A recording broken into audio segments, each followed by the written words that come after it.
Good morning, guys. It's Friday morning, and I am getting ready to prepare some meatloaf. I have some ground beef here that I just took out last night to thaw out.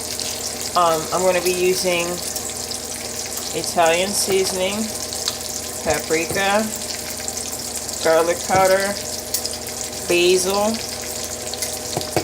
onion powder, some Parmesan cheese, some adobo, some pepper, and some oregano.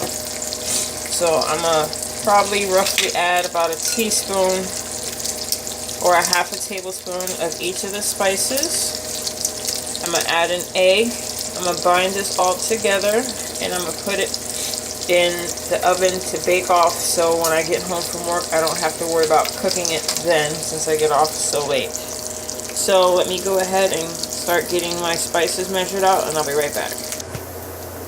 Alright, I have all the spices in. I put a half a teaspoon of all the spices that I mentioned. Again, I use basil, onion powder, garlic powder, paprika, Italian seasoning, and crushed oregano. I used a half a teaspoon of black pepper, a half a teaspoon of adobo, and I used 2 tablespoons of Parmesan cheese. I also got some bacon cooking, but that's for something else. So I'm going to mix this together. I'm going to add my egg and form my meatloaf. So I went ahead and transferred it to my small baking pan. The reason why I have it flat right now is I'm trying to get all the little air pockets out of it, that you don't want to handle the meat too much. I use Parmesan cheese as a binder instead of breadcrumbs because obviously low carb. So let me get this mold and shaped. As you can see, I'm done with my pan. I made 3 fried eggs for my breakfast, along with some bacon. I'll use some pieces of this. Is like 5 pieces of bacon. So that'll be my breakfast. Let me get this shaped and molded into the oven, and I will be right back. So I just set my oven to 30 minutes. I have it at 375. So let me put this in the oven, and in 30 minutes we'll take it out. The reason why there's a little divot in there is so I can add the tomato sauce instead of ketchup. See you in 30 minutes. Okay, we got about 15 minutes left for the meatloaf to cook. I went ahead and after my last clip, I went in and I added a piece of foil to it so it doesn't dry out. But here I measured out 60 grams of the tomato paste that I'm going to use instead of ketchup. I'm going to go ahead and add the same seasonings minus the paprika and the adobo and the Parmesan cheese and the pepper to this to go ahead and make a sauce to go on top of it.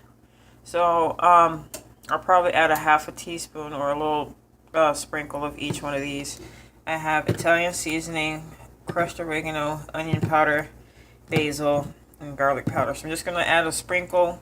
I'm not going to add that much to this, and when I come back I'm going to put it on the meatloaf so I can finish cooking, so I can get ready to go to work.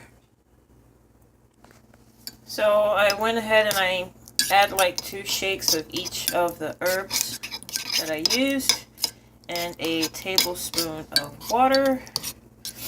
So we got 9 more minutes left. I'm going to add this on after the 9 minutes and cook it for another 15 minutes. That way it'll be cooking for 45 minutes because I cooked it for 30 already. We still got 9 minutes left on the clock. So let me get this mixed together. I didn't add so much this time. Just 2 taps of each of those spices. Then I'm going to put this on top. This is off this tomato paste here. I used 30 grams, so that's 2 tablespoons. So I'm going to add this to the top of the meatloaf. I might add a little bit of sweetener to it. Let me go ahead and add that, maybe a pinch or 2. Okay, so I added just a little, maybe 1/8 of a teaspoon of erythritol. I got this from GNC to give this a little bit of sweetness, since normally you would use ketchup. So yeah, I'm gonna get this mixed around, and then I am going to add it to the top of the meatloaf. Be right back. I just took the meatloaf out. As you can see, all the fat that's rendered down. And I didn't put anything in the pan, so let me get this off and let me get the tomato sauce in there. So it's going to go back in the oven for another 19 more minutes. I got it all coated, and I'm going to put it back in uncovered. Alright guys, it's all done. As you can see, more fat is rendering off. I'm going to get this cooled off and cut into portions. But yeah, here's my low-carb meatloaf. Hope you guys like, rate, comment, and subscribe. And I will check you guys out on my next video. Have a good day.